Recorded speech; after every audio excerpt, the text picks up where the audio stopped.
You're listening to the Tony Kinnett Cast on 93 WYBC. WCYTV. Here on the Daily Signal. Good evening and welcome to the Tony Kinnett Cast here on the Daily Signal, nationally syndicated first on 93 WIBC. There's quite a bit to tackle, and the very top of that list, former FBI Director James Comey has been indicted on 2 counts of false statements and a count of the obstruction of justice. According to Attorney General Pam Bondi's statement this evening, right before 7 p.m., quote, "No one is above the law. Today's indictment reflects this Department of Justice commitment to holding those who abuse positions of power accountable for misleading the American people. We will follow the facts in this case." Also, according to Assistant Director Dan Bongino, quote, "When Director Patel and I took on our leadership positions in the FBI, we promised the American people accountability. Promises matter," end quote. So we're going to dive into a few things, but first of all, I must say this was expected after the last couple of weeks given statements from the Trump administration. There was a post that was sent on Trump's Truth Social page that he very quickly deleted, in which he seemed very displeased with the Attorney General's office because there had not been a series of indictments that he believed and those on his team believed there was enough evidence in order to indict on 2 very specific things. Number 1, on cases of mortgage fraud, and number 2, on cases of lying before Congress and the obstruction of justice. So in regard to mortgage fraud, as we said yesterday on the show, when a few out there were rather annoyed I was reporting that an indictment was coming, and now here we are, another coin in the jar, producer Nick, I said that mortgage fraud was one of the most easily identifiable crimes, and it is not necessarily one that you can do a lot of speculating on. There's a lot of check boxes one must tick, a lot of lines one must initial when filling out mortgage documents that make it very clear you're responsible if you goof this up, and there happen to be some high-level individuals who appear to have committed high-level mortgage fraud. These being, for example, Attorney General Letitia James of New York, Senator Adam Schiff of California, and so on and so forth. Regarding FBI Director James Comey, I said yesterday on the show that one of the most easily identifiable crimes was a direct and blatant perjurious lie before Congress. Because there are some questions, by the way, in case you were wondering, the reason that in the era of televised committee hearings, senators and representatives often ask yes or no questions is not just so they can get sound bites for political campaigns, although, of course, we all know that's a huge part of it today. The other reason is for this exact reason. And James Comey, with clips that we played on the show yesterday, was very, very clearly and overtly asked by, for example, Senator Ted Cruz about documents and whether certain things were leaked, and Comey did not give answers that were accurate whatsoever. To another topic. On May 3rd, 2017, in this committee, Chairman Grassley asked you point blank, quote, "Have you ever been an anonymous source in news reports about matters relating to the Trump investigation or the Clinton investigation?" You responded under oath, quote, "Never." He then asked you, quote, "Have you ever authorized someone else at the FBI to be an anonymous source in news reports about the Trump investigation or the Clinton administration?" You responded again under oath, "No."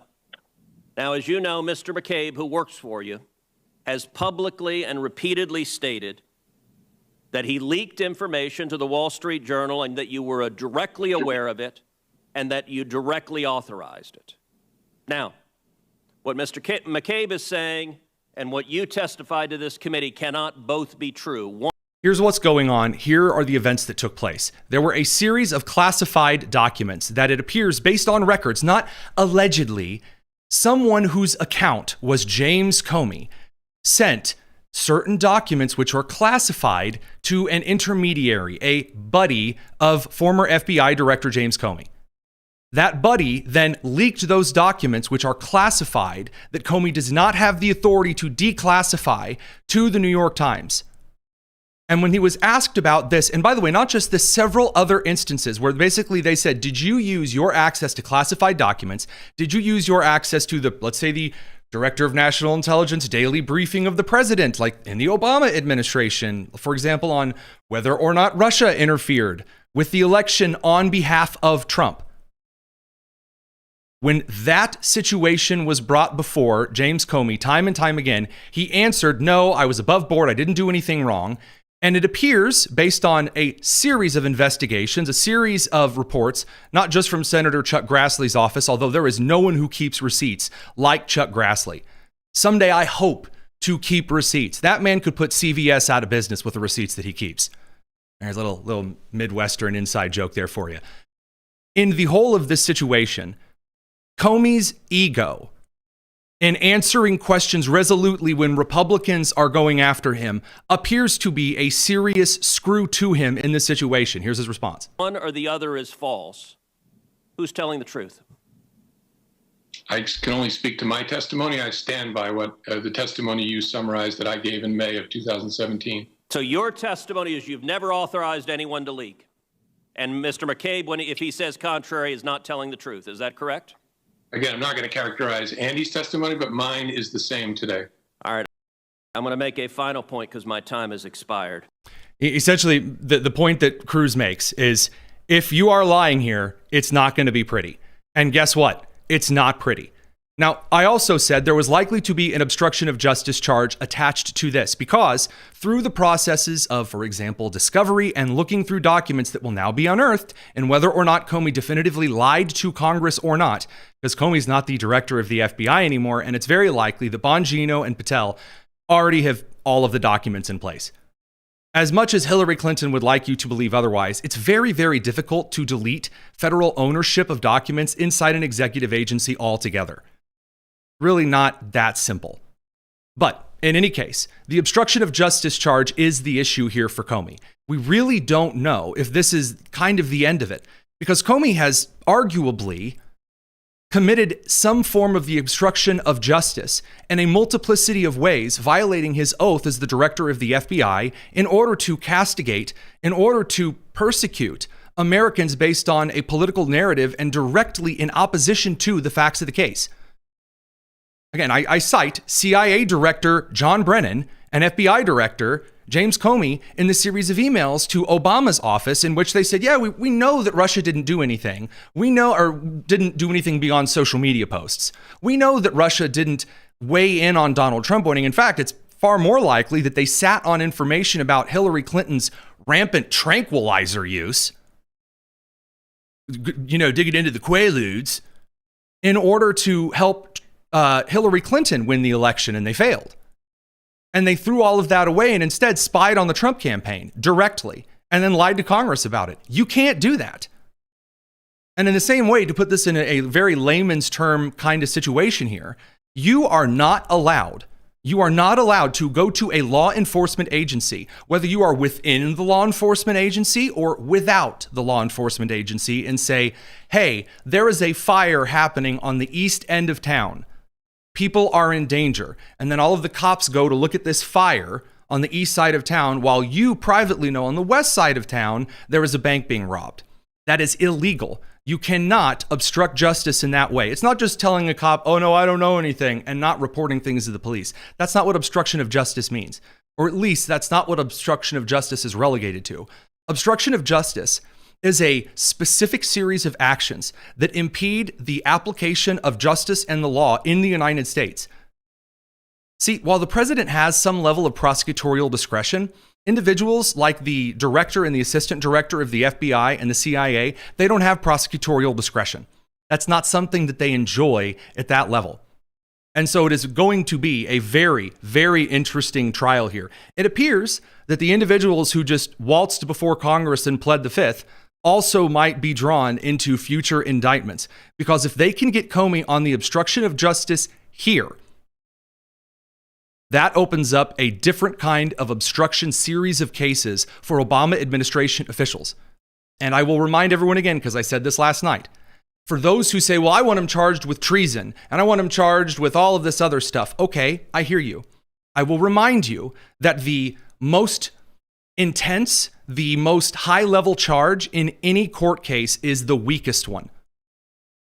With Sean Diddy Combs, they threw RICO at him. They threw the racketeering charges at him because they were going to get him, and they were going to get him good. And you know what? It wasn't strong enough, and Diddy ended up walking away with a lot less than he deserved because the charges were way too strong. You can throw the book. You can say, yes, treason for Comey. And if you can't prove that in the district court that this is going to be tried in, well, in the Eastern District of Virginia, you think that some grand jury in the, again, Eastern District of Virginia federally, that's not going to be a bit of an issue? Charges better be airtight. Radio crew, sorry, we're a minute over. I'll take the FCC fine on the chin. We'll send you to commercial land and be back in a minute. It's the Tony Kinnett Cast live stream. We'll be right here. Hopefully that one won't be too rough. So over to the live stream side of things, there really is an entire group in the media and in Congress right now who are begging, demanding, and pleading, why won't Donald Trump just sit down and talk with us? And it's very weird because you've seen individuals like former FBI Director James Comey and Hillary Clinton and Barack Obama and half of Democratic Congress, which we'll get to here in just a bit, calling Trump and everything he is associated with fascist, Nazi, Gestapo, etc. ad nauseum. But now that it's time for a budget fight, and now that it might be possible that Alexandria Ocasio-Cortez could primer Senator Chuck Schumer in New York in the Senate election, well, now you've got House and Senate Democrat leadership essentially begging Trump, please, just meet with us and include funding for illegal immigrant health care and PBS and NPR. Republicans have clearly demonstrated they want to shut the government down. Throughout this process, an intentional decision was made by Republican leadership in the House and the Senate not to have a single conversation with Democrats. They're not even pretending as if they want to find common ground. Donald Trump agrees to our demand on Saturday to hold a meeting in the Oval Office to try to avert a government shutdown. The meeting is set on Monday for later on in the week, and then Donald Trump wakes up Tuesday morning and goes on an unhinged rant and cancels the meeting. Why? Because he doesn't want to discuss the Republican healthcare crisis, and they've decided to shut the government down. Incredible stuff.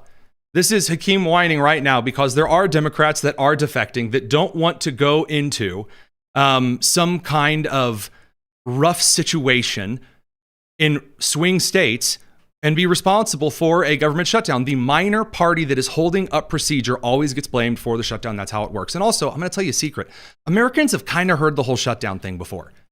Have they not? Producer Nick, in your memory, what, like 2-3 times in the last year calendar, we've had whining, argument, patty cake, slap fights about government shutdowns? It always seems to be the same 3 people as well that are going out and complaining directly against Republicans. Gavin Newsom, Chuck Schumer, and Jeffries. It's such a good point. I'm really impressed. That's a great point. Seriously, the idea that Hakeem Jeffries and Chuck Schumer are going to come out and be Shirley Temple and Little Debbie in order to get you to buy their crap, it ain't working this time, Chief. And Americans just don't care. There are other things on the table. And again, I will remind you that Democrats in this exact industry right now have spent the entire last couple of months here going after Trump for what they call being the ultimate authoritarian, the Nazi, the fascist. He's evil incarnate. We need to stop him. We need to do whatever we can to impede him. Again, Chuck Schumer saying we're going to encourage federal judges to throw up injunctions everywhere. And he was laughing darkly like, we're going to get the federal judges to get in there and stop him. Now, all of a sudden, they need Trump because, again, Trump's getting defecting Democrats anyway. They need Trump to come to the table and it's, oh, please, Mr. Trump, won't you please? Here's Chuck Schumer with his begging game here, if we can get this in before the radio crew comes back. Let's talk about what's happening on the Hill. It looks like we may Not be much. moving toward a government shutdown. Can that be averted? I hope it can. We Democrats definitely want to avert a shutdown. We know how bad it is. And we're asking something very simple, Joe, for the president to sit down and talk with us. Please, please, sit down and talk with us. Oh, por favor, senor. Incredible. You know what? That ain't going to work. It just isn't. We're going to cover this a little bit more here because you need to see this. This is what's going to be the topic of discussion other than Comey here in a couple of days. Don't go anywhere. Tony Kinnett Cast. We'll be right back.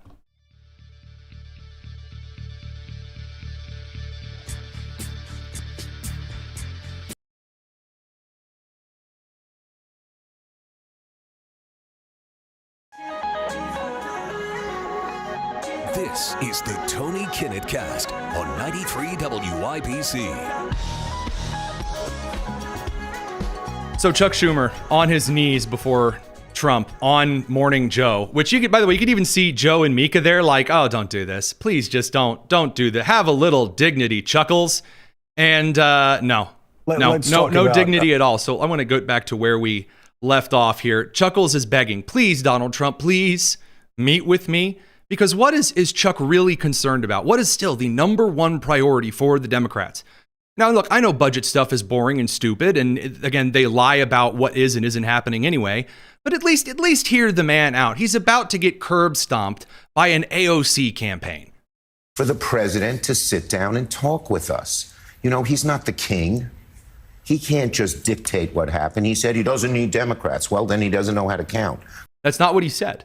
He didn't say that he doesn't need Democrats at all in this case. But I will remind you here, just as a fun point, notice that Chuck says here, as the Senate minority leader, Trump doesn't know how to count. That he doesn't have. Again, the Republicans having 53 votes, give or take one if Vance has to break a tie. Republicans having 53 votes in the Senate is not enough. That's not the supermajority it's played out to be. And here Chuck's accidentally going to tell you why. Because there are 60 votes in the Senate that you need to pass this, and he's got 53. And frankly, when I was majority leader for 4 years, the last four, we didn't have a shutdown. Why? Because I sat down and talked with Republicans and we compromised. Survey says no. In fact, I'm so sorry. No, he didn't just sit down and talk with Republicans consistently. That's not true. He then goes on to talk about how important it is for him we really need all of this, illegal immigrant or the health care. There's this crisis. No one has any health care, which, again, I kind of find strange. We'll talk about this with Elizabeth Warren here in a second. But Trump gets asked by a reporter later of a particular major network whether or not he's going to play to this. And you'll notice, by the way, that the reporter says that Republicans can just pass whatever they want. So a little bit of leading question dishonesty or just a really stupid reporter. Here you go. Can I ask you, we're a few days away. By the way, here we go with this guy. Go ahead, let's go. Let's hear the question. Days away from the end of the fiscal year to potential shutdown. Right. There going to be a government shutdown? Could be, because the Democrats are crazed. They don't know what they're doing. They want to have the border opened up so that criminals can pour in. We're doing unbelievable borders closed and people are coming into our country legally. They continue to want to have men and women sports. They continue to want to have transgender for everyone. They want to raise everybody's taxes at a number that's not sustainable. It's the only time in the world I've ever seen a party that wants to raise taxes. I grew up in a family where I'd watch politics, and I always liked it from the time I was very young, but I'd always see politicians say, we will lower your taxes. These guys, they campaign on raising your taxes, but they want to raise taxes very substantially. The one thing they're... Now, here's where the reporter is going to push back. And again, either this is malicious reporting or he is an idiot.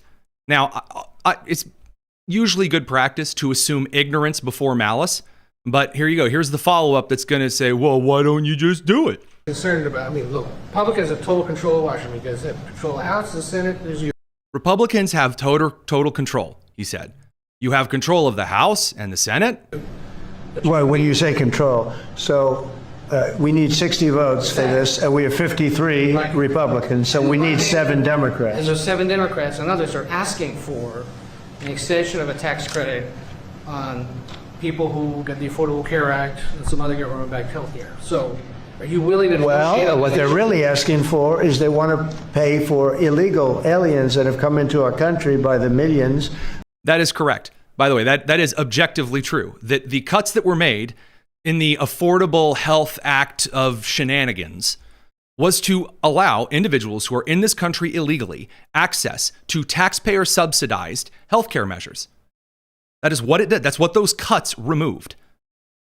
And so the reporter saying, well, if you have control of the Congress, why do you even need Democrats? Trump says, no, we have 53, you need 60 for a large-scale budget measure like this to pass. Now, here's the dirty secret.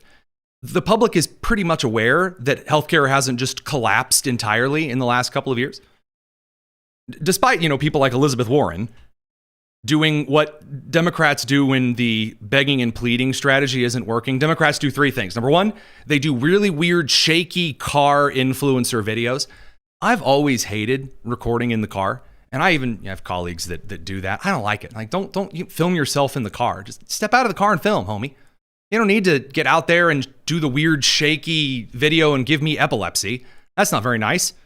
So Elizabeth Warren's, they're going to do the car video.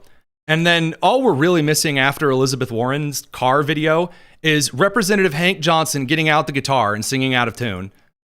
And then you're going to have some Democrat senator, probably Cory Booker, awkwardly cursing like a junior hire who's using the F word for the first time. So those 2 things are coming. Just want you to know. But Elizabeth Warren, shaky car video, go. Donald Trump and the Republicans are threatening to shut down government because they rather take health care away from millions of people than keep the government open. Look, at the end of the month, the federal government runs out of money, and that means Congress needs to pass a new budget. But here's the thing. This budget fight is about saving health care for millions of people. Didn't we do this last time? Didn't we do this same ding last time? I think we did. And do you know why? Because all of the articles are still up. They're still online. Even the search engine SEO isn't scraping them all away into the dustbin of history yet. But we've got to get out here. Oh, the Republicans are trying to take the health care away from millions. They don't say who those millions are.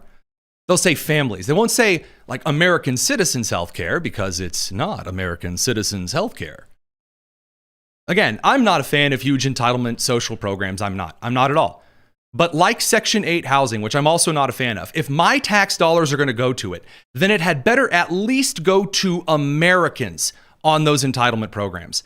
Again, I don't want things like Section 8 housing. I don't want things like Medicare and Medicaid to be the bloated monstrosities that they are. But if we have to have them, at the very least, my fellow citizens of the United States should be the beneficiaries of those programs.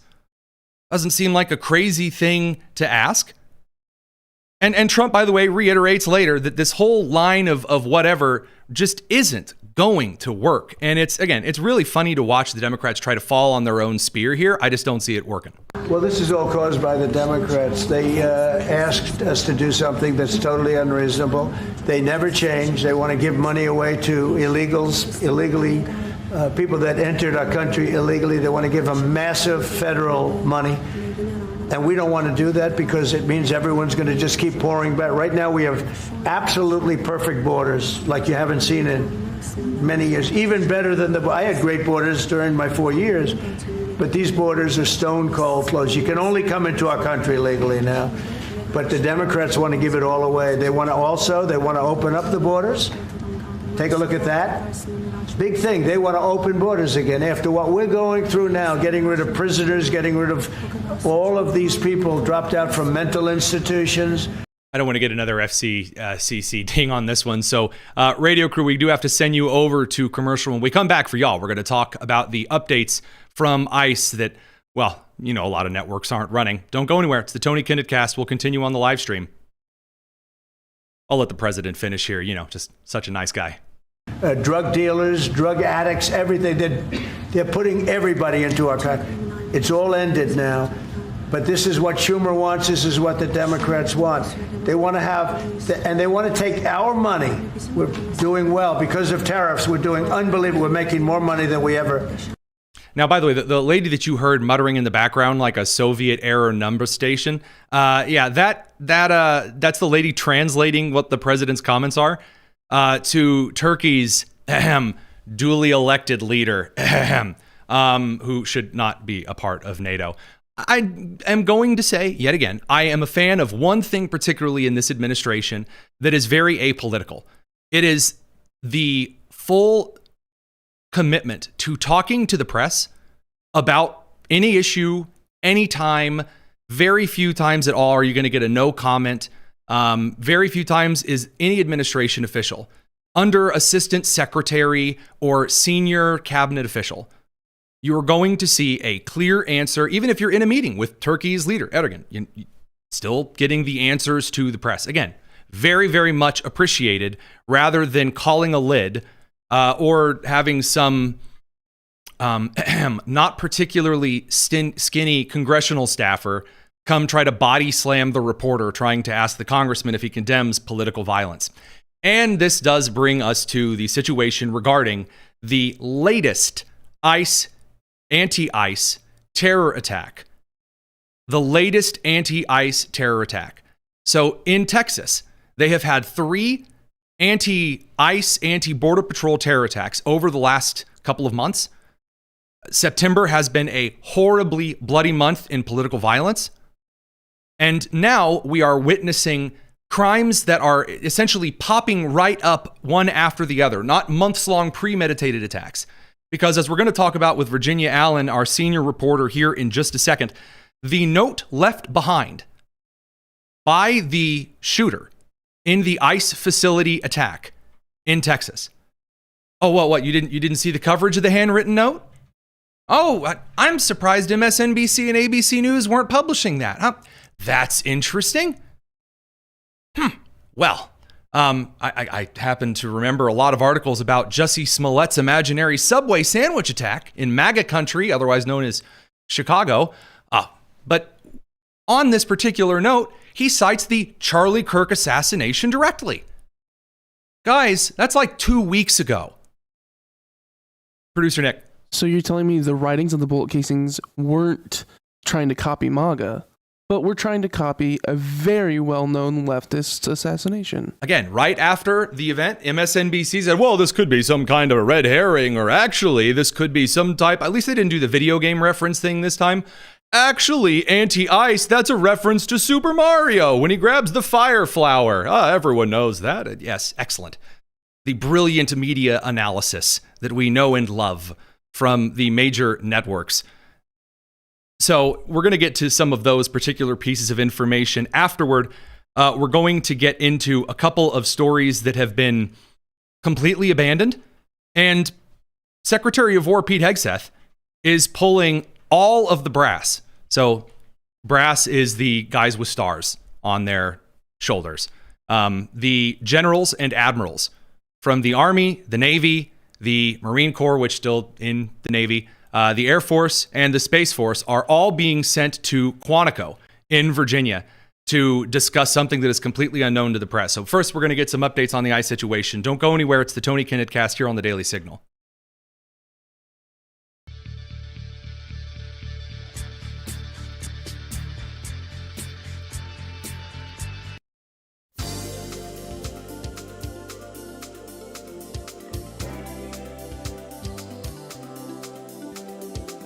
You're listening to the Tony Kinnett Cast on 93 WIBC. We now go over to Virginia Allen with updates on the situation in Dallas, Virginia. Good afternoon. Great to be with you, Tony. Let's hop right into it. There are some new details that are arising. Again, we were told just 24 hours ago that we still couldn't really pin down the motive. There's really not a whole lot to see here. Well, you have some additional details to us that really put that to the test. Yeah, that's right, Tony. This has been just a whirlwind 24 hours, just over 24 hours of the FBI very rapidly doing what they can to investigate this tragic shooting at an ICE facility in Dallas that left one detainee dead, 2 others shot, wounded, in critical condition. And this morning, we saw FBI Director Kash Patel say, okay, so far, this is what we've uncovered. This is, of course, an ongoing investigation. But what we know, according to Patel, so far, is that the alleged shooter, the man who was found at that crime scene, who had killed himself after carrying out this shooting, some really, really disturbing facts. He had downloaded a document titled Dallas County Office of Homeland Security and Emergency Management. So he was doing research on Homeland Security locations, facilities within the Dallas area. And then he had also searched for ballistics and Charlie Kirk shot video. Really disturbing. So he was someone who was watching that video of Charlie Kirk. We saw a similar pattern in that the Charlie Kirk suspected shooter had written messages on those casing shells. Well, the same thing, casing shells for those bullets found near the suspected shooter in the Dallas ICE shooting had written anti-ICE on that casing. Furthermore, the suspected shooter had searched for apps that would track where ICE agents were. And hang on a second here. Yep. That is something that I have huge to pump the brakes on a little bit. So remember, when certain national news outlets were advertising just a couple of weeks ago, this app that would allow individuals to track ICE, they were covering it. There were all of these doxing websites that were popping up. You, of course, have the governor of California, Gavin Newsom, who is calling for all individuals in Immigration and Border Patrol to be demasked, to have their faces and their identities broadcast everywhere. And here we have the guy that people counter to that point have suggested would arise, those who are trying to use any information available to commit horrible acts of violence, direct assassination, acts of terrorism against these agents using these kinds of apps and resources. Yep, exactly. And this is something that DHS Secretary Kristi Noem has been very clear on, is you can't, for one, use this kind of aggressive language, calling ICE agents Nazis and essentially referring to them as thugs, and then just expect that nothing bad is going to happen. This has been an incident that has long been feared and tragically now has taken at least one life. And then furthermore, Kash Patel said on X this morning that there was a handwritten note that so far has been uncovered in this investigation.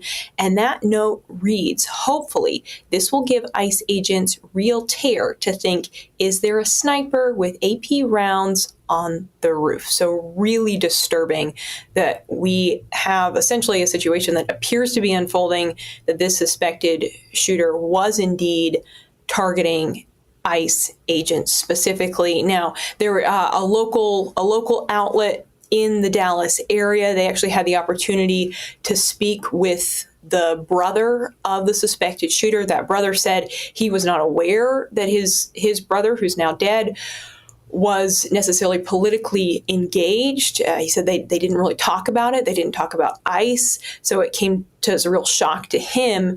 Both of these brothers were in Boy Scouts, and another individual who was in that Boy Scout troop and knew the suspected shooter has come forward and said that he does remember one conversation where the suspected shooter several years ago was frustrated that it seemed like people didn't understand that illegal aliens were just trying to come to the United States to have a better life. But apart from that one conversation we've heard about, it doesn't necessarily seem like he had a long history, like the suspected shooter had a long history of being politically engaged or necessarily anti-ICE, which again goes back to, okay, was it recent rhetoric that we've seen in a lot of the media from some politicians that maybe spurred on this action? That's certainly something that the FBI is looking into. So one of the questions that I have, that I've seen a lot of people essentially frame every incident of political terrorism, of course, through this very bloody September, through the lens of, well, we've talked to family, we've talked to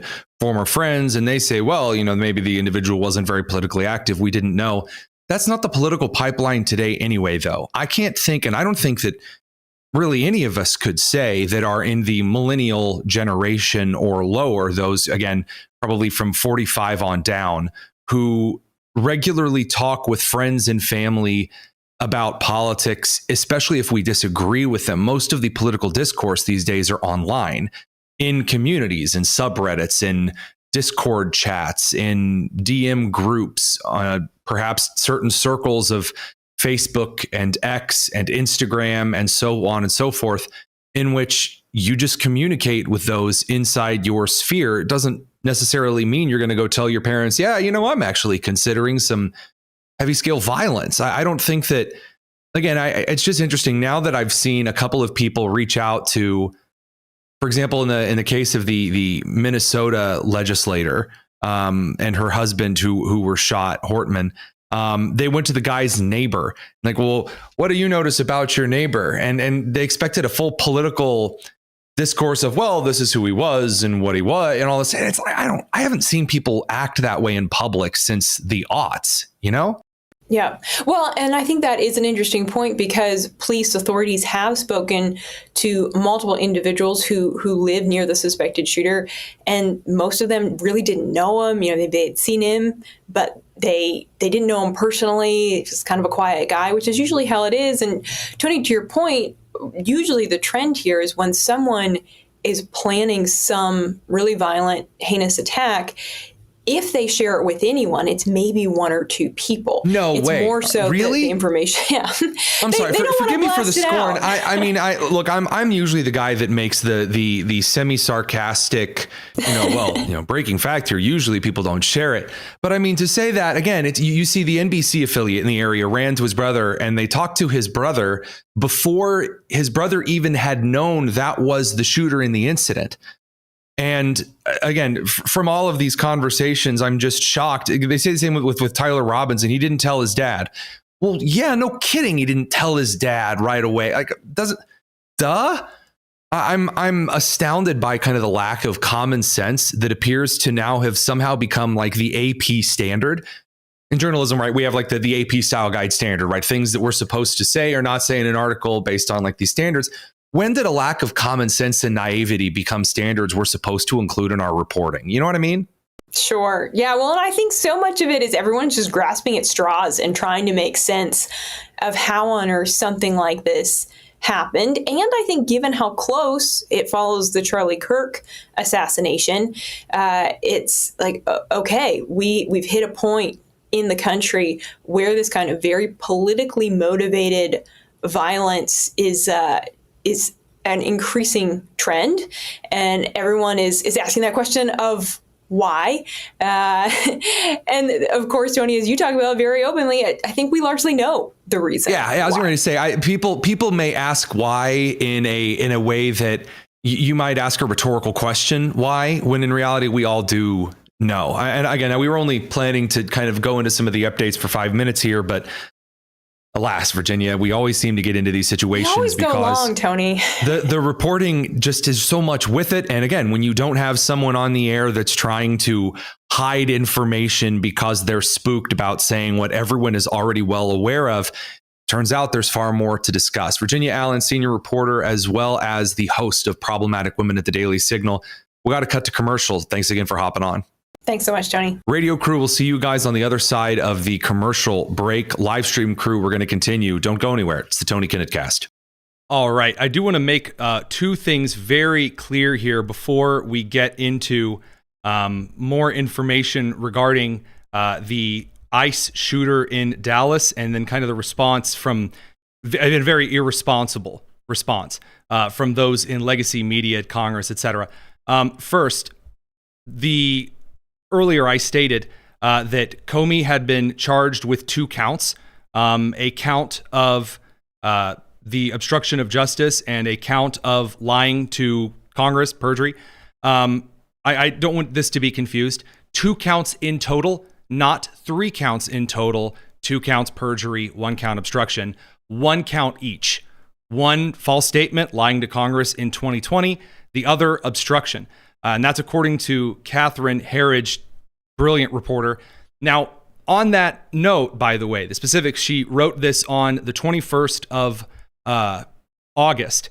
As FBI director, Comey would very much know whether his actions at any time violated 18 U.S. Code 1924, which criminalizes mishandling classified documents. So, the FBI leak investigation, in which it's again, who did the leaking of specific government documents, classified intelligence documents, to an individual who then leaked them to the New York Times.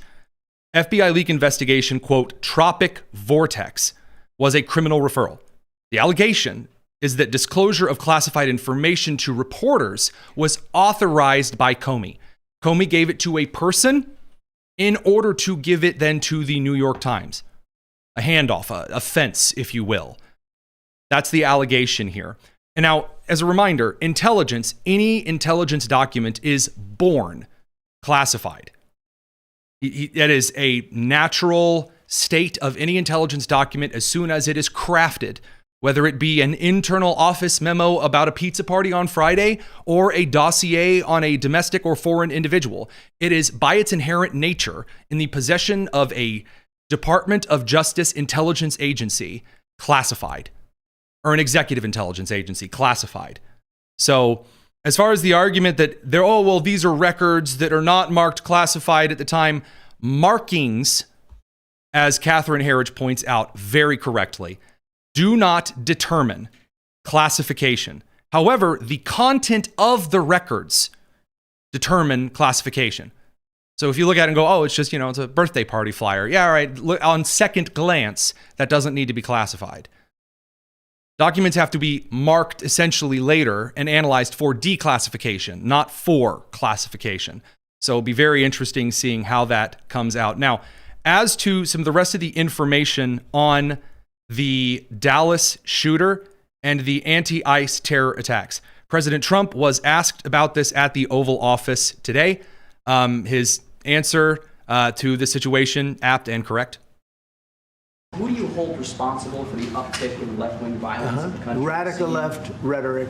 The radical left is causing the problem. They're out of control. They're saying things. And they're really dumb people. I mean, I look at Crockett. I look at... We'll get to this in just a minute. We got to bring the radio crew back from commercial. It's an interesting show tonight that's very out of order. It's the Tony Kinnett Cast.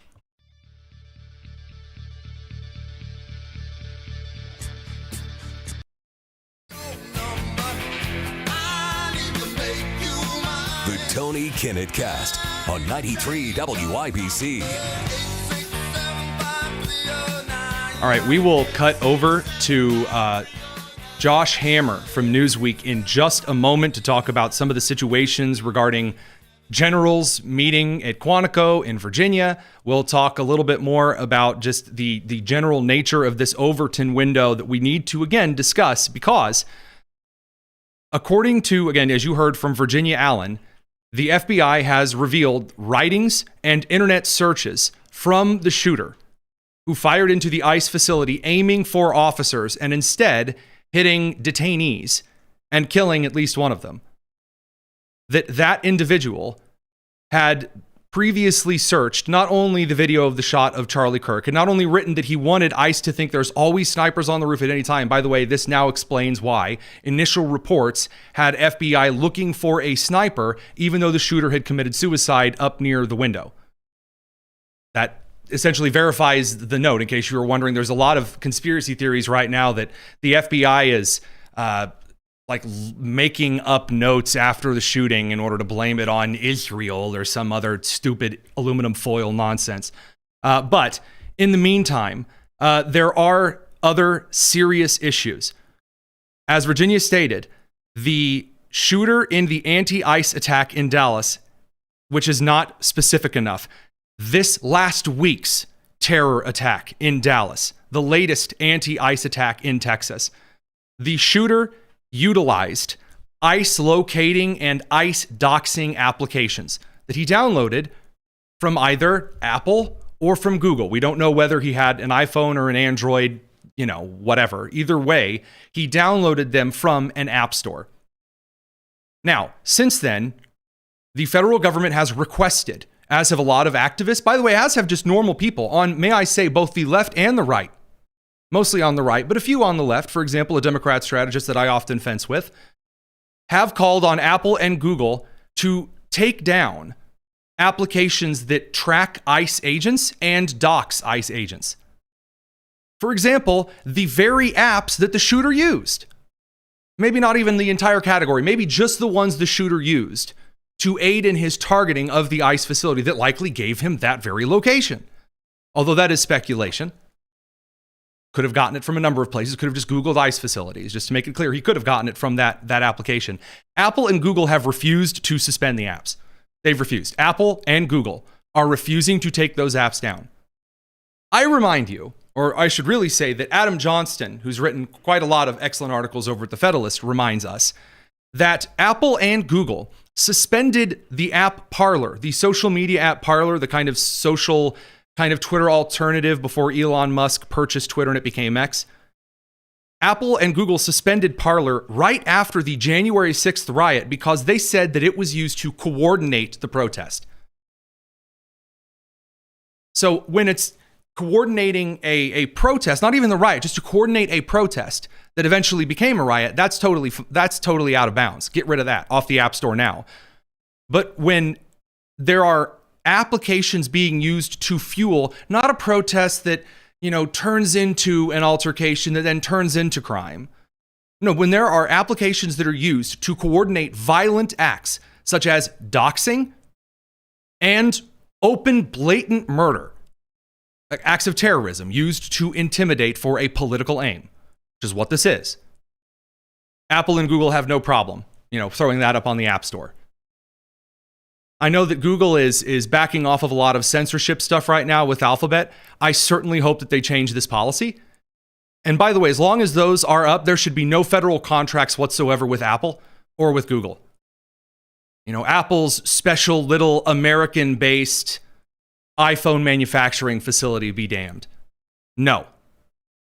So that said, there are a couple of other clips circulating on social media that we just don't have time to get to this evening because I did want to touch on one other story that shows very clearly how the left has completely lost the American people. So as you will recall, there was a social kind of American trend over the last decade in which media outlets, production companies, movie studios. It's kind of hard to say because Netflix isn't really a movie studio. Apple TV isn't really a movie studio, but a production company, whatever have you, a media company that produces short form and long form entertainment. They have been shoving down the farthest to the left political trash and trying to pass it off as really, really good show. Stuff that you really should focus on, that you should pay attention to, that you should take very seriously. And most recently, one of these shows that was getting ready to come out from Apple TV Plus was called The Savant. The Savant was about Jessica Chastain, who by day was a wonderful, hip, happening mother, and by night, she infiltrated right-wing social media groups to prevent mass right-wing terrorism. Now, I want you to watch this trailer because it is truly insane. The gaslighting here is intense. Here you go. Hey kids, come on.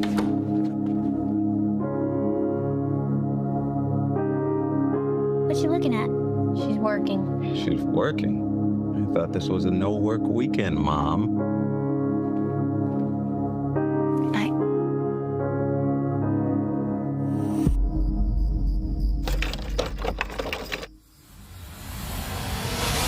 It's gonna be a coordinated mass attack. So she tucks the kids into bed for those who are listening, and she goes up, types into her computer, and essentially she finds all of this. There's like a rune. It's supposed to be like some kind of like an old Nazi rune And I don't know all of the different runes, but there's like this Nordic rune that is the symbol, and there's tattoos and text messages, and you can see the screen flashing across her glasses. Major attack coming up. Locked and loaded, been planted for months. The hunt has begun. Locked and loaded. Okay, so again, the premise of the show, there are these far right-wing groups that are planning these big terrorist attacks. You in or what? So it's not clear if she's baiting the attacks to happen or if she's being asked if she's in on the attack, because if she's being baited, that's the FBI trying to convince a group of right-wing people to kidnap Gretchen Whitmer, governor of Michigan, which is why the charges ended up being dropped, because the government honeypotted guys to try to kidnap a Democrat governor in Michigan. But anywho, the rest of the trailer.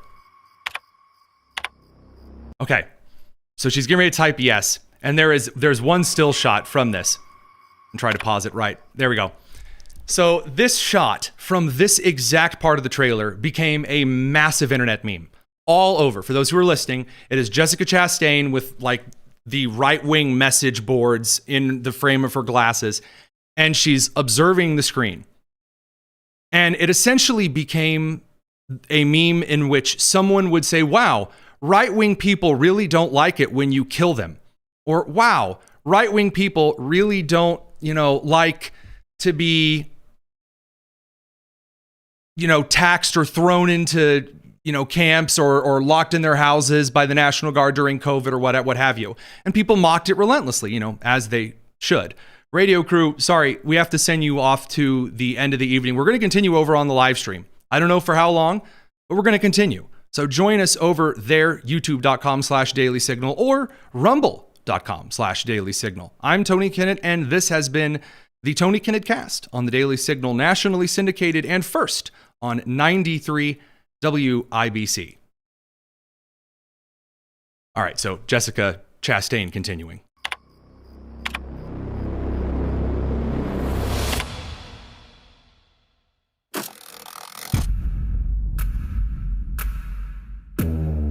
Between 1994 and 2008, all of these extremist political attacks occur in America. Today, unseen heroes protect us from countless more.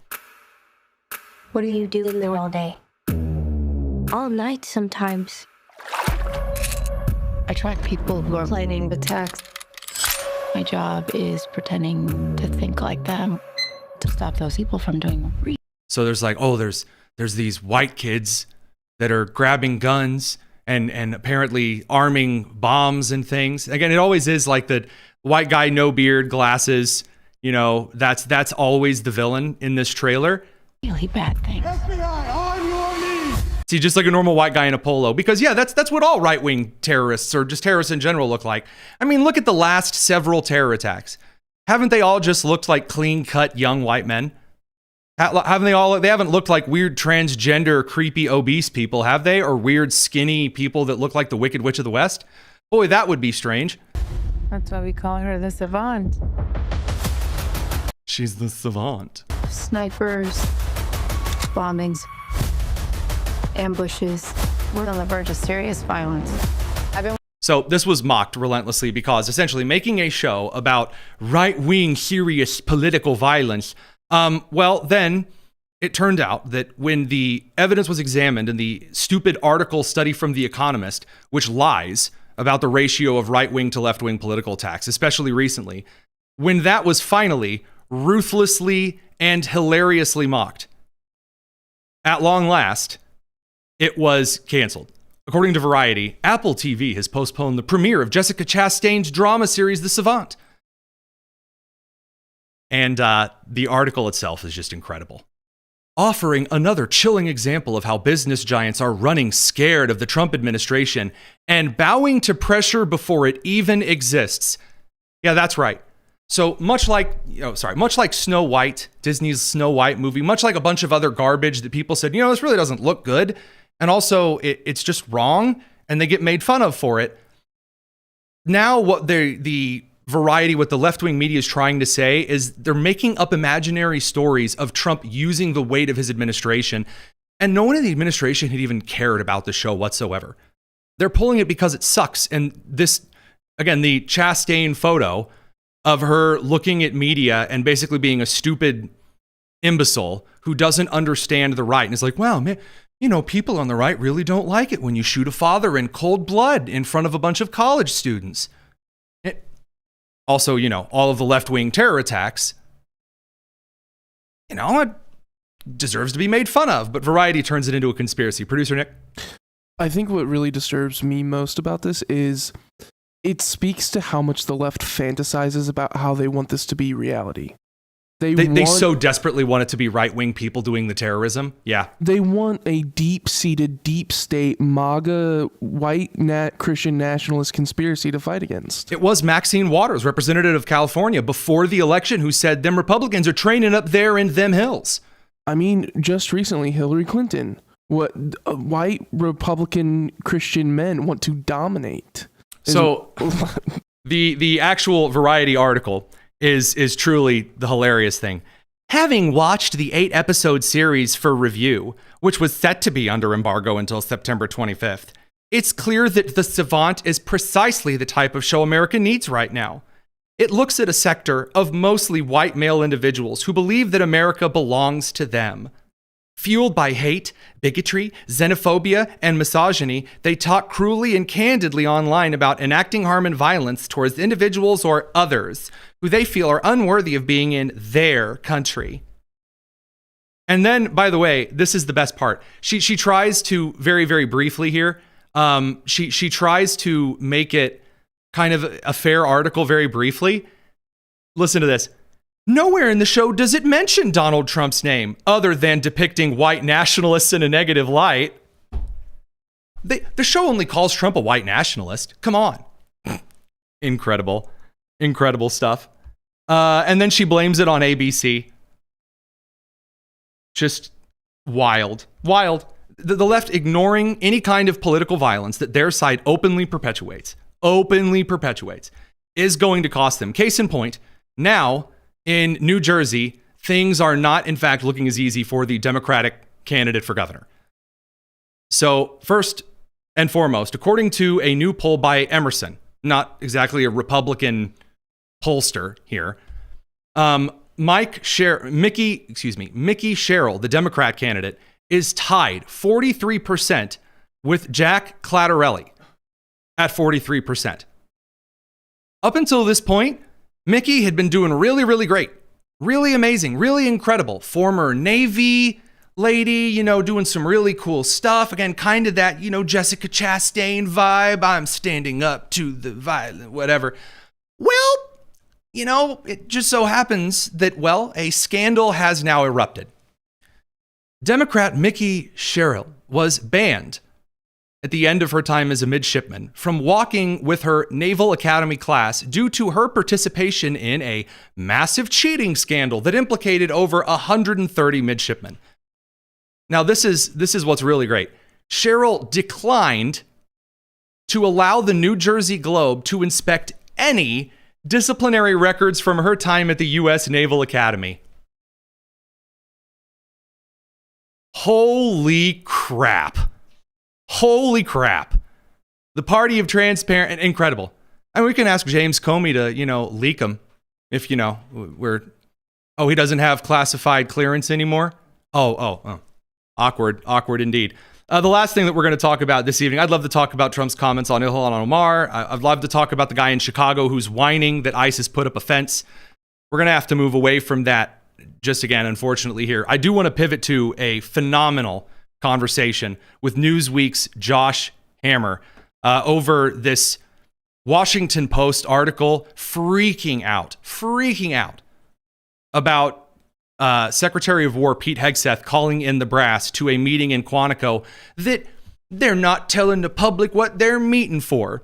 So incredible stuff. News breaking all the time. And none of this would matter at all unless you had a couple of excellent hosts to hear about the insane news with. That's why we brought on Josh Hammer. The craziest news demands the best that the senior editor at large Newsweek can offer. I mean, it's just the essence of good content. Josh, how's it going? It's going well, my friend. How are you doing? It is always crazy out there, but there's no one better to break it down with than you. Your check's in the mail. Secretary of Defense Pete Hegseth has ordered a rare, urgent gathering of nearly all generals and admirals in the U.S. Army, Air Force, Marine Corps, Navy, and Space Force next week at Quantico in Virginia for currently an unknown reason, according to the Washington Post. So I have no idea what this is for. I'm going to take a wild guess that you probably don't know what this might be for. I really hope it's to just go ahead and take Canada while we're on a roll here. Let me get your thoughts. Yeah, I mean, we're probably all just totally in the blind on this one, right? I mean, there's zero, unless you have like an incredible source, whether it's Hegseth or someone high at the Pentagon itself, there's really no way of knowing what's going on here. I mean, look, my very first guess, I mean, when I saw this headline, is this possibly like an actual like Chinese Taiwan invasion threat? I mean, that was the very first thing that I thought of there. It kind of beggars belief, though, right? I mean, I was very much of the opinion that Xi Jinping actually probably would make a move on Taiwan in the latter years of the Biden presidency.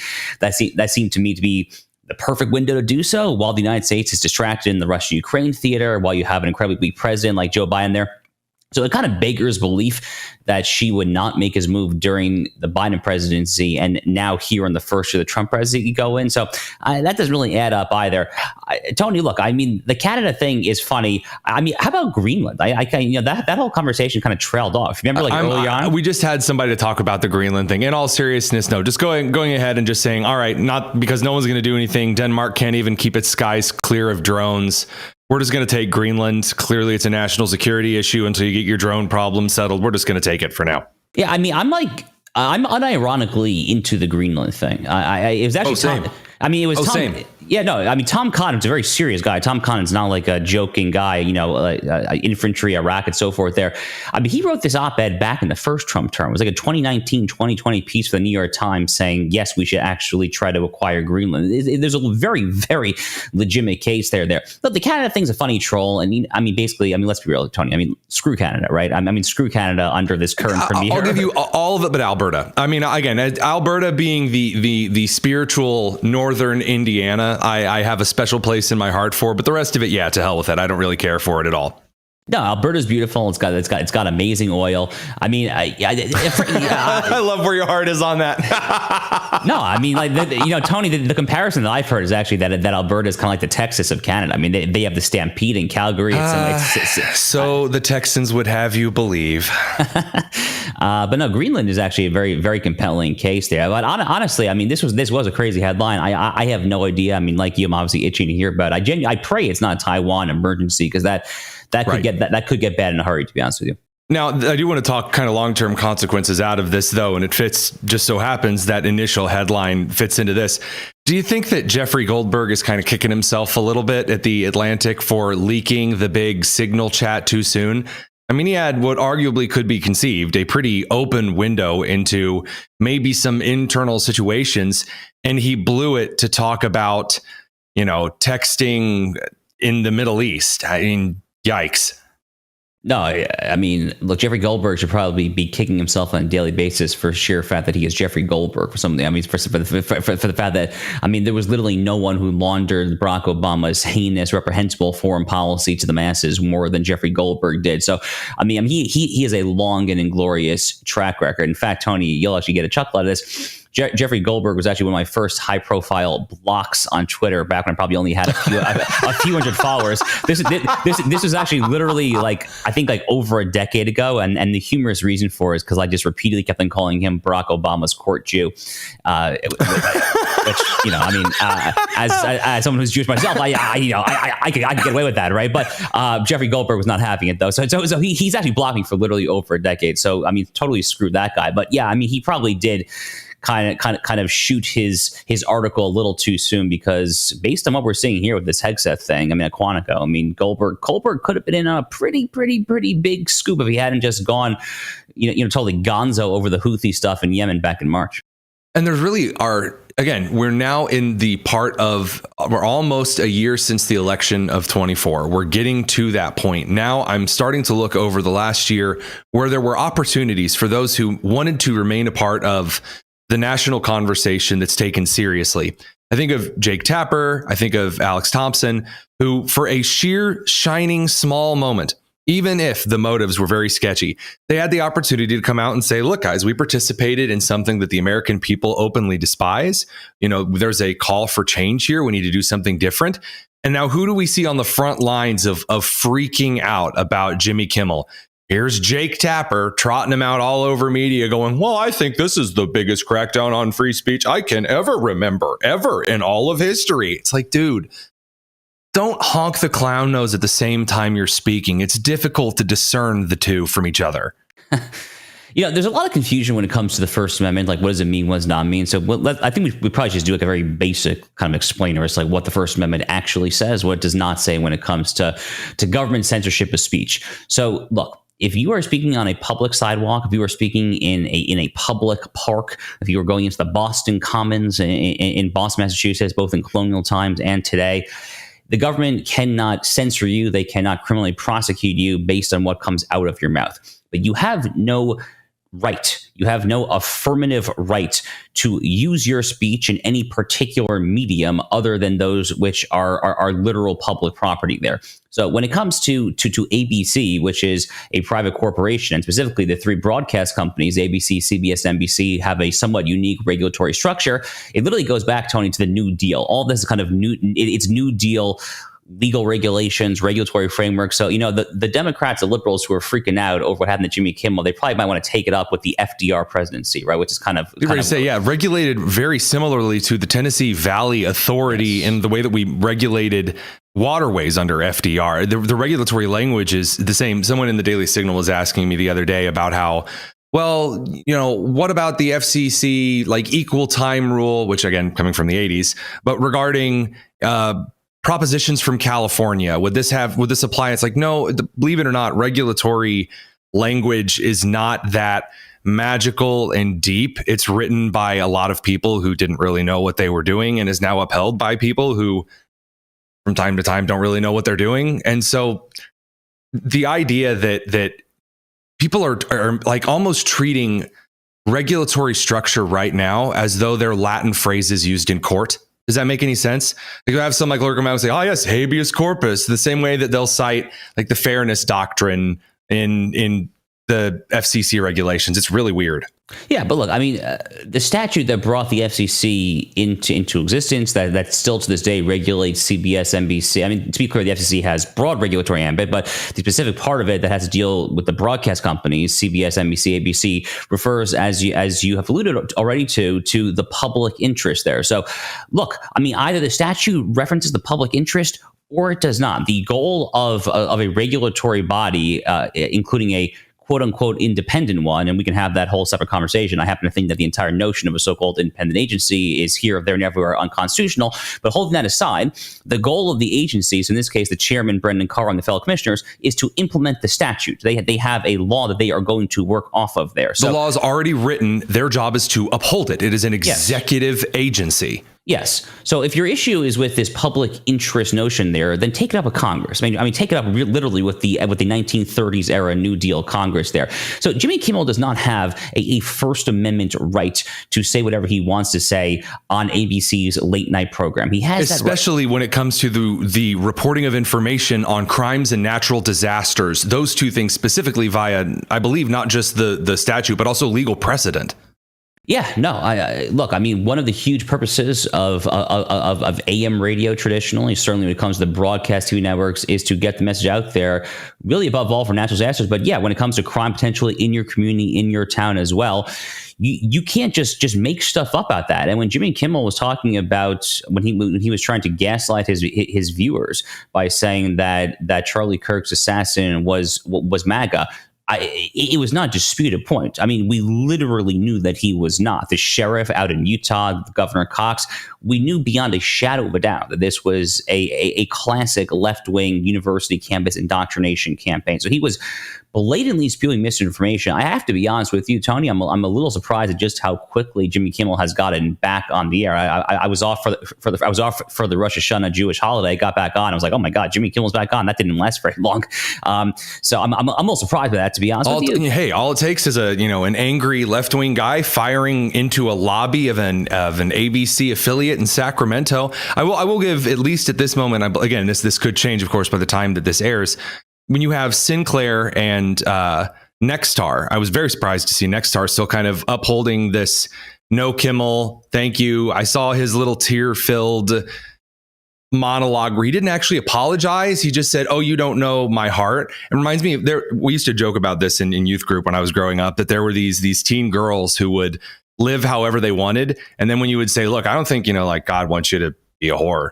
And, like you're out here sleeping around. That's not something you're supposed to do in our faith." And they're like, "Well, God knows my heart."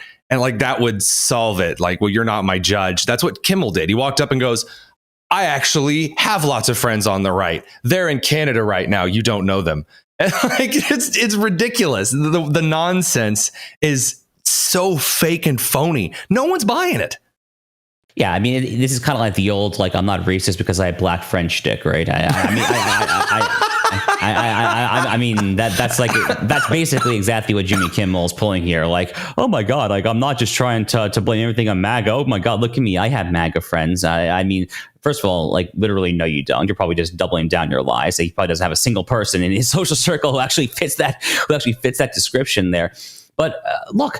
A lot of folks are making this out to be a debate over so-called cancel culture. Tony, I'd actually be curious for your thoughts on this. I have actually long been of the opinion that the right has made a tactical mistake in taking up the mantle of cancel culture. I actually don't really believe in such thing as cancel culture for the very simple reason that there are here, there, and everywhere going to be views that actually cannot and should not be aired. The question is always a prudential one as to where to draw the line. So, for instance, if you have a third grade teacher who's praising Hitler or the Nazis, it's not cancel culture to fire that teacher. Like, you obviously just can't have that in the classroom there, right?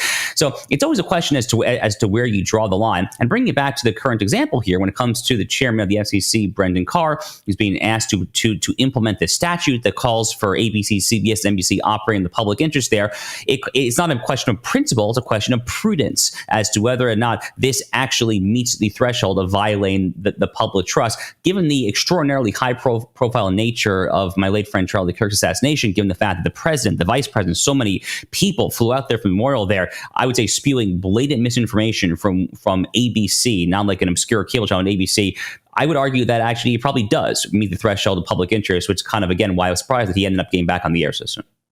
So to answer the question, my thoughts on the entire cancel culture argument, I think that it's really silly. The reason I think it's silly is that there's been this weird fetishization on the right that came in through kind of this libertarian movement that as long as we just say everyone has to totally play by the same rules, everything's free, everything is permitted, every view is just as good as the other. There's no culture that's objectively better than the other.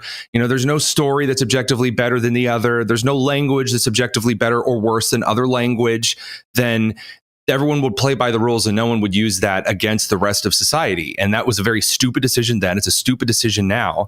And the reason I say the fetishization of the Overton window is because the creator of the term, the Overton window, up from Mackinac Institute in Michigan, he warned about this exact thing happening, where essentially the far left would utilize the cancel culture, the edges of the window to keep things in. And then they would just shift where the window was so that everything that is good and wholesome and true is now canceled and removed from their new weird hedonistic Overton window.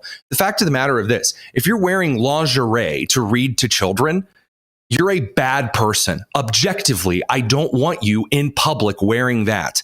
You want to do that in your own home, not around children, stare at yourself in a mirror.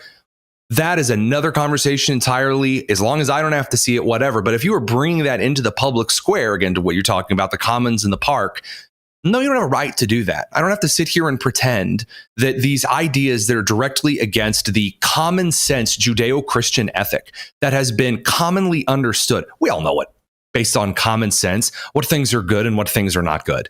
This weird pretend that we're trying to, I say this to some of the moderates in the right, the rhinos who have recently been saying after every shooting, well, let's wait. We need to be very careful before we suggest a motive or any kind of, again, the idea that we need to forgive anytime the left says we're going to kill half the country. They're disappearing people. We need to fight back and kill them. And treat that as the same as someone on the right going, I really have an issue with like the radical Islamic terror that's pretty prevalent. Like the equivocacy of that, it's a false equivalence. So yeah, I don't believe in the idea of cancel culture. You get out there and you say, I think it's great that he died and I want awful things for his widow and his children. Enjoy the unemployment line. I simply don't care. No, I think that's emphatically correct. I've been saying this for years. I mean, you have the right. Yes, you have consistently. I appreciate that. I mean, you have the right to speak your mind when it comes to public property. If your private employer is cool with you saying whatever, then you have the right to do that, I suppose, within the confines of your contractual agreement with your employer. But if at any time that employer decides to take action against you for saying something that is so contrary to either the company's values or common sense or just basic human decency there, that is justice. That is not cancel culture. That is literally the proper result of someone saying something horrific or doing something horrific that simply should not be done there. So again, taking it back to Jimmy Kimmel, again, if he wants to get on the public sidewalk, he wants to go to the public park, and he wants to say whatever crazy stuff he can. Yeah, unless he's imminently inciting violence or various other dispensations to First Amendment jurisprudence, that's fine. He can basically go ahead and say that. But when it comes to the privilege of having a late night show on ABC, one of America's major broadcast channels that is explicitly regulated to be in the public interest there, you don't have a First Amendment right to spew blatant misinformation about a horrific, high-profile political assassination that threatens to tear this country further asunder. Again, and I'm going to bring this back to the what's good for the goose is good for the gander here. My show is on FCC regulated spectrum, radio and TV airwaves, what we used to call the analog, now I guess TV being pseudo digital. That is on FCC regulated airwaves. When I'm on air, I have to follow those rules. If I don't like it, then I can go broadcast somewhere other than regulated spectrum. And again, I agree with you. If you don't like that, take it up with Congress, who at this time of the year is usually busy trying to tell us how good a job they've done for all of the nothing that they've accomplished. So, one of those magical things. Josh Hammer, thanks a ton for stopping on. As always, again, check out his work over at Newsweek. Also, Israel and Civilization, phenomenal book. Very highly recommended. Tony, you're a mensch. Thank you, my friend. All right, we've got just very briefly in the extra bonus side of the show here, something that I wanted to kind of update the crew on. First and foremost, regarding some new information we have about former FBI Director James Comey's indictments. We do have the official text on the indictments now. In the Eastern District of Virginia, Alexandria Division, count 1, false statements within the jurisdiction of the legislative branch of the United States government, 18 U.S. Code, Section 1001, subparentheses A2. And then count number 2, obstruction of a congressional proceeding. And then that's 18 U.S. Code, Section 1505. And I'm going to read that one. On or about September 30th, 2020, in the Eastern District of Virginia, the defendant James Comey Jr. did corruptly endeavor to influence, obstruct, and impede the due and proper exercise of the power of inquiry, under which an investigation was being had before the Senate Judiciary Committee by making false and misleading statements before that committee. That is going to open up a lot of stuff in discovery, and it is going to be one hoot to watch. One other thing, and this is being shared around. I have seen enough people share it that I'm going to share it with a proviso here. So this is from ALX over on the social media platform X. He posts an apparent screenshot of a letter saying that James Comey's son-in-law, being Troy A. Edwards Jr., has now resigned his position as assistant U.S. attorney after the former FBI director's indictment. In this case, again, Troy A. Edwards Jr., that being James Comey, former FBI director's son-in-law, former assistant U.S. attorney in the Eastern District of Virginia. This screenshot of the letter, it says, Dear Miss Halligan, to uphold my oath to the Constitution and country, I hereby resign as an assistant United States attorney for the Eastern District of Virginia in the Department of Justice, effective immediately. I cannot at this point independently confirm the veracity of this letter. It has been shared by a lot of individuals who I believe in my own research usually do their very well due diligence on these things. If this is not in fact correct or true, well, we'll note that on tomorrow night's show. So that is a little advisement on that particular thing. All right, that takes care of the Comey stuff. Regarding Jimmy Kimmel, I got a couple of interesting questions during the interview itself, airing with Hammer. Why are we still talking about Kimmel? Why is he relevant?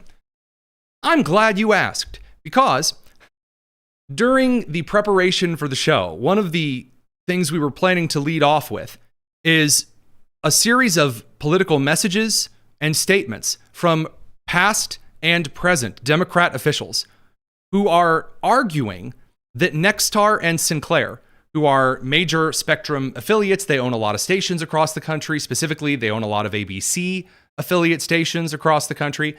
They have continually refused, even though ABC has brought Jimmy Kimmel back. About a third of Jimmy Kimmel's previous stations that he appeared on are still keeping him off air.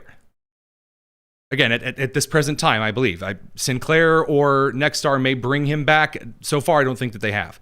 But there are Democrat officials who are now saying that Sinclair and Nextar need to be broken up, which is a little weird because it was these same Democrat officials who, when in the very short window that Kimmel was off all air, were saying that the Trump administration had overstepped their bounds by Brendan Carr at the FCC getting involved. So which is it? According to Bernie Sanders, he made the tweet. Oh, I have the wrong tweet ready. I'm going to have to make sure that I get it up. So good old Bernie Bernal Sanders over here tweeted, and I quote, "Decisions about what Americans watch shouldn't be dictated by political pressure. Nextar must immediately restore Jimmy Kimmel to viewers in Vermont and across the U.S. Broadcasters should not cave in to an authoritarian type president who can't accept criticism. Someone bring me my pudding and AOC. I want to see AOC again. I was on tour across stage." Bernie Sanders coming out in front of the public and lecturing them, decisions about what Americans watch shouldn't be dictated by political pressure, and then proceeding to apply political pressure as the senator from Vermont, the very senior senator from Vermont, saying Nextar must immediately restore Jimmy Kimmel to viewers in Vermont and across the U.S. That is, in fact, political pressure. What is good for the goose should, in fact, be good for the gander. And this can go really one of two ways in the next couple of days. In the next couple of weeks and months, may I say. There are some fellow colleagues and pundits, broadcasters on the right, who have cautioned against the using the rules that are available right now, because the left is going to act exactly as they have promised and have, once again, are promising to act when they return to power. They are cautioning that as kind of a never-ending war that will not end with kind of the US and Soviet agreement not to nuke each other. I don't think that's decided yet. I don't think that there are a totality of individuals on the left in the United States who have decided they are ready to, quote unquote, end it all, throw all of the punches, launch the nukes. I think that it does require the right utilizing the rules of the game, the rules we are playing by. Again, you and I may not like certain rules of Monopoly, but when we are playing Monopoly, you can be sure shooting fire there, brother, that I'm going to play with every single rule in the book to win the game. Otherwise, what are you doing? So that stuff said and aside, hopefully that answers why we're still talking about Kimmel a couple of days later. I do want to issue a special bit of thanks, that something that took me very out of surprise this evening. Several individuals watching the show, when I made the comment earlier that we had gone a minute over time and could in fact be the recipient of an FCC fine, which by the way is true. And I made sure to look that up just to make sure.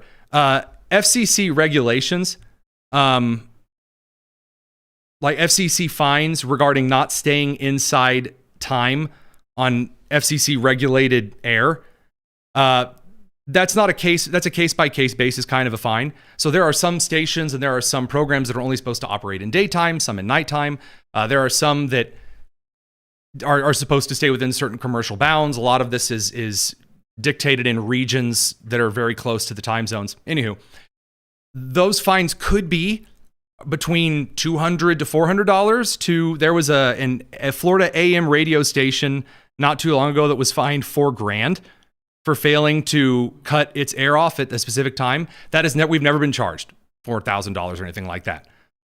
So the reason I bring that up is that a flood of super chats, which are donations with a little chat message attached, started popping up in the YouTube chat, and they started very quickly talking about an FCC fine. And so to be very clear, so there's no confusion, we have not yet been hit with any kind of an FCC fine. We might be with an FCC fine. If I play fast and loose with the rules when we are during our broadcast time slot from 7 p.m. Eastern to 8 p.m. Eastern, or really should I say between 7:06 and 5 seconds Eastern time and 7:57:20 is our closeout time. So if I don't follow those rules, I can't get a fine. Haven't been hit with one yet, but I wanted to thank the following individuals for their super chats, their donations this evening. If for nothing else, because we don't try to solicit donations or channel memberships or things, but we really do appreciate those who do. Very, very kind of you, and it was very overwhelming to see those kind of flood in this evening. To 15% off Applebee's gift card. That's the guy in the pre-show who I called a Tylenol American. And a fine member of the Discord as well. Very much thank you for the $10 donation. Marine Mom, Texas, also the $2 donation. Annie Wright, the $5 donation. Glenn Gardner, the $10 donation. Starch Manning, $5. Kurt B, $5. Longtime listener, first-time donor. Very, very kind of you. The name Chungus Bobingus, great. $5, very kind. And then Doug Ermer, $5 as well. Very, very kind of you guys to do that. You don't have to do that. It's just something that it's very kind of you. We appreciate it. It's a joy to get to come on and do the show, even when it is hectic and they indict someone right before we go on air. Really appreciate you guys. We'll be back tomorrow, same time, hopefully with less breaking news. Don't count on it. I'm Tony Kinnett, and this has been the Tony Kinnett Cast on the Daily Signal, nationally syndicated first on 93 WIBC. Take care.